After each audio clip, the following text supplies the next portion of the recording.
이슈 앤피플은 청취자 여러분과 함께 만들어가고 있습니다. 짧은 문자 50원, 긴 문자 100원에 샵 0945로 의견 주셔도 되고요.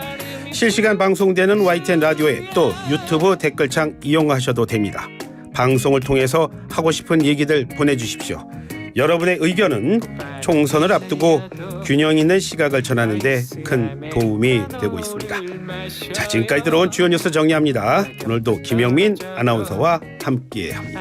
어서 오십시오. 네, 점심 먹고 한잔 하면서 듣는 영민한 뉴스 시간입니다. 네. 많은 말 났던 이종섭 주 호주 대사가 오늘 귀국했죠? 네, 그렇습니다. 해병대 최상병 순직 사건의 외압 의혹으로 수사를 받는 이종섭 주 호주 대사 오늘 귀국했습니다.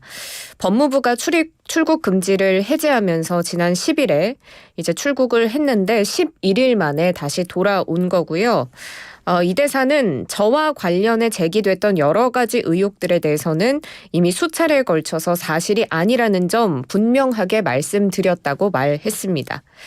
취재진이 계속해서 추가 질문을 이어가자 이 대사는 수사 문제는 수사기관에서 말씀드리겠다라고만 말하고 공항을 빠져나갔습니다. 네, 물론 귀국 사유는요. 이유는 방산협력 주요 공관장 회의였습니다. 네, 맞습니다. 이 대사는 오늘 인천국제공항에 도착한 뒤에 취재진에게 임시 귀국한 건 방산협력과 관련한 주요국 공관장 회의에 참석하기 위함이라고 밝혔습니다. 그래서 체류하는 동안 공수처와 일정이 조율이 잘 돼서 조사받을 수 있는 기회가 있으면 좋겠다는 생각이라고 이야기를 했는데요. 이 대사가 귀국 사유로 밝힌 방산협력 주요 공관장 회의 오는 25일부터 열리고 호주, 사우디, 아랍에미리트, 인도네시아, 카타르, 폴란드 등 6개국 주재 대사가 참석하는 회의입니다. 그리고 이 회의에 참석한 이후에 그 다음 주에는 한 호주 간에 계획돼 있는 외교 국방장관 2+2 회담 준비 관련해서 업무를 많이 하게 될 것이다라는 이야기를 했는데 그래서 이 대사가 다음 달 10일까지는 국내에 머무를 것으로 예상됩니다. 네, 더불어민주당 의원들 공항에 가서 항의 시위했다고요? 그렇습니다. 민주당 의원들과 당직자들 오늘 오전으로 알려진 이 대사의 입국 앞두고 새벽 5시부터 입국장에 모여서 이 대사를 규탄했습니다. 민주당 홍익표 원내대표와 조정식 사무총장, 박주민 원내 수석부대표, 김민석 선대위 상황실장 등은 오늘 인천공항 입국장에서 기자회견 열었는데요. 이는 국제적 망신이고 호주에 대한 외교 결례라면서 이 대사에 대한 임명 철회 그리고 윤석열 대통령의 대국민 사과를 요구했습니다. 네, 국민의힘 비례대표 위성정당입니다. 국민의 미래가 비례 순위 일부 조정했죠? 네, 그렇습니다. 국민의힘 비례위성정당인 국민의 미래 총선 비례대표 후보 순번 재조정해서 발표했는데요. 지금 공천을 둘러싸고 친윤석열계와 이른바 친한동훈계가 정면 충돌하는 양상을 보이면서 내홍이 불거졌고 그리고 호남 출신 인사, 사무처 당직장에 등에 대한 배려가 부족했다 이런 지적이 있어서 순번을 재조정한 것으로 풀이가 됩니다. 먼저 호남 출신의 조배숙 전 국민의힘 전남도당위원장 당선권인 13번에 배치가 됐고요. 그리고 23번이었던 이다리 전 경상북도 경제부지사 17번에 배치됐습니다. 이 17번은 골프 접대 논란으로 공천이 취소된 이시우 전 서기관의 자리였습니다. 두 사람을 포함해서 모두 13명의 순번이 조정됐고요. 그리고 앞서서 11번을 받은 당 비대위원인 한지아 비대위원 그리고 15번의 김예지 의원 8번의 이뉴한 전 혁신위원장은 기존 순번 유지했습니다. 네, 개혁신당도 비례대표 명단 발표했는데 양양자 원내대표가 지금 반발하고 있죠? 네, 그렇습니다. 개혁신당이 어제 총선 비례대표 후보 10명 명단을 발표했습니다.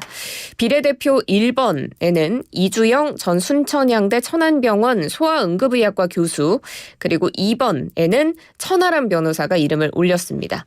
3번에는 기초과학자인 문지숙 차의과대학교 바이오공학과 교수, 4번은 전남대 총학생회장을 지낸 곽대중 대변인, 그리고 5번은 이재인 전 청와대 여성 가족 비서관 이 자리를 차지했습니다. 그런데 양향자 원내대표가 이 비례대표 명단에 반도체 첨단 과학기술 인재 한 명도 포함되지 않았다고 공개적으로 반발했는데요. 그래서 잠시 후 오후 2시에 양 원내대표는 국회에서 자신의 거취와 관련한 기자회견 열겠다고 예고했습니다. 자, 여야 대표 지금 동선 한번 확인해 볼까요? 어디 가고 있죠? 네, 지금 총선 얼마 남지 않은 상태고 후보자 등록이 또 오늘부터 이틀간 시행이 되는데 예. 여야 모두 각 정당의 텃밭을 찾았습니다. 한동훈 국민의힘 비대위원장 오후에 이제 대구 경북 지역 방문하는데 대구 달서 을에 출마한 윤재옥 원내대표 선거사무소 개소식 찾은 뒤에 또 서문시장 동성로 차례로 방문해서 유권자들 만나서 지지를 호소할 예정입니다. 그리고 조금 전 들어온 속보에 따르면 한동훈 비대위원장 다음 주에는 박근혜 전 대통령을 예방할 예정인 것으로도 알려졌습니다. 예. 이재명 민주당 대표는 이제 텃밭인 호남 지역 그리고 중원 충청 지역을 차례로 방문하는데요. 오늘 오전에 광주 북구의 국립 5.18 민주묘지 참배를 하고 국민의힘을 향해서 비판을 쏟아냈습니다.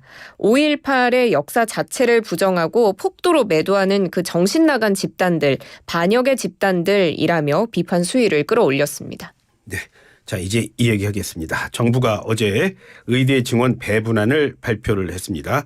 먼저 관련 내용 정리하고 가겠습니다. 네, 정부가 어제 기존보다 2,000명 늘어난 2025학년도 의과대학 정원 공식 발표하면서 대학별 배분안 발표를 했습니다.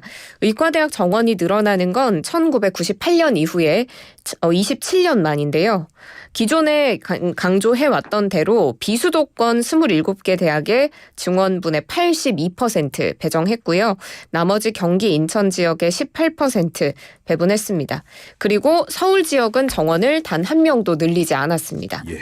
이 비수도권 의대 정원이 지금은 2,023명으로 전국 의대 정원의 66.2% 수준인데요.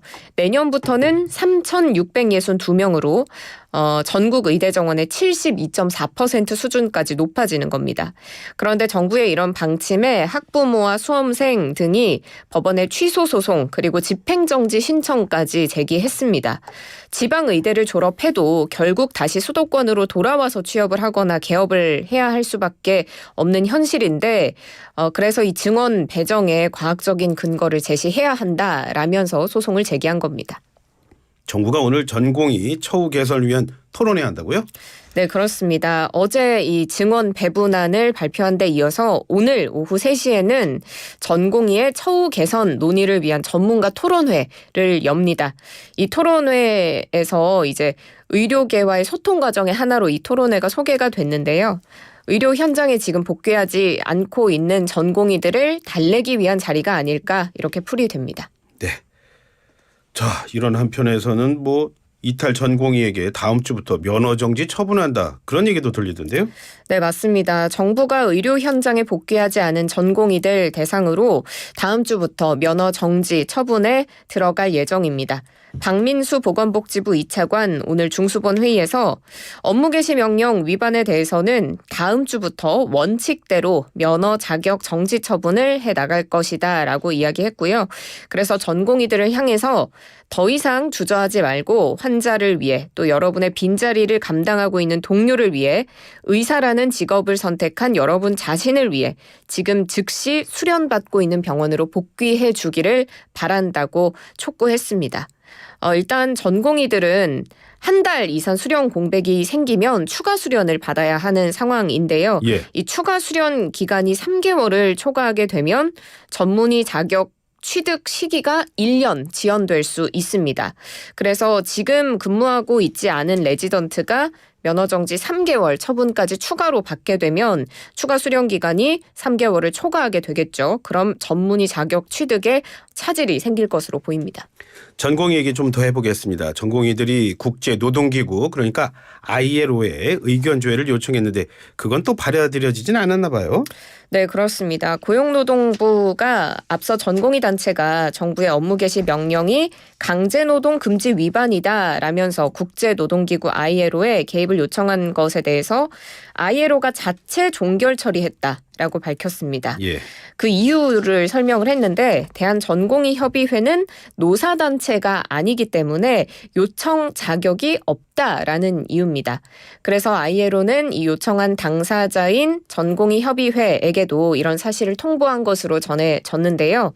대한전공의협의회의 ILO 개입 요청을 대리한 변호사는 이 대전협 전공의협의회가 전공의들을 대표하는 유일한 단체라는 점을 설명해서 곧바로 다시 개입을 요청했고 이에 대한 판단이 곧 나올 것으로 예상된다라고 밝혔습니다. 네, 다음 소식 알아보겠습니다. 자, 오는 2분기에 적용할 전기요금. 이게 동결됐다는 소식이 또 들어와 있네요. 네, 맞습니다. 오는 2분기 그러니까 4월에서 6월까지 적용될 전기요금 지금 수준에서 동결됩니다. 한전이 오늘 2분기 적용될 연료비 조정 단가를 현재와 같은 킬로와트 시당 5원으로 적용한다고 밝혔는데 이 전기 요금이 여러 가지 요소로 구성이 되어 있습니다. 기본 요금, 전력량 요금, 기후 환경 요금, 그리고 연료비 조정 요금인데 정부가 발표한 이 연료비 조정 단가 외에도 다른 요소들도 따로 인상하지 않으면서 결과적으로 2분기 전기요금이 동결된 겁니다. 그렇지만 지금 한전의 정상화가 필요하다라는 이야기가 많아서 정부는 올해 하반기에 물가 상황이나 다양한 요소를 따져서 전기요금의 추가 인상도 신중히 검토할 수 있을 것이다라는 해석이 나옵니다. 네, 물가 얘기하면 좀 불안합니다. 자, 가상화폐 테라루나 폭락사 핵심 인물입니다. 권도영 씨. 한국행 확정됐다고요? 네, 그렇습니다. 몬테네그로 항소법원이 권도형 씨의 한국 송환 결정한 이 고등법원의 판단을 최종 확정했습니다. 권 씨가 위조 여권 사용 혐의 징역 4개월을 선고받고 복역 중인데 이 형기가 오는 23일에 끝납니다. 그래서 권 씨는 오는 23일 혹은 24일에 우리나라로 송환될 것으로 보이는데요. 몬테네그로 법무부는 곧 우리 정부에 이 권 씨의 송환을 공식적으로 통보하고 구체적인 신병 인도 일정과 절차까지 협의할 예정입니다. 권 씨는 앞서서도 미국행보다는 한국행을 바라왔기 때문에 권 씨의 법률 대리인은 이번 항소법원의 결정에 만족한다는 입장을 밝혔습니다. 네, 자 오늘도 수고하셨습니다. 고맙습니다. 고맙습니다. 지금까지 김영민 아나운서와 함께했습니다.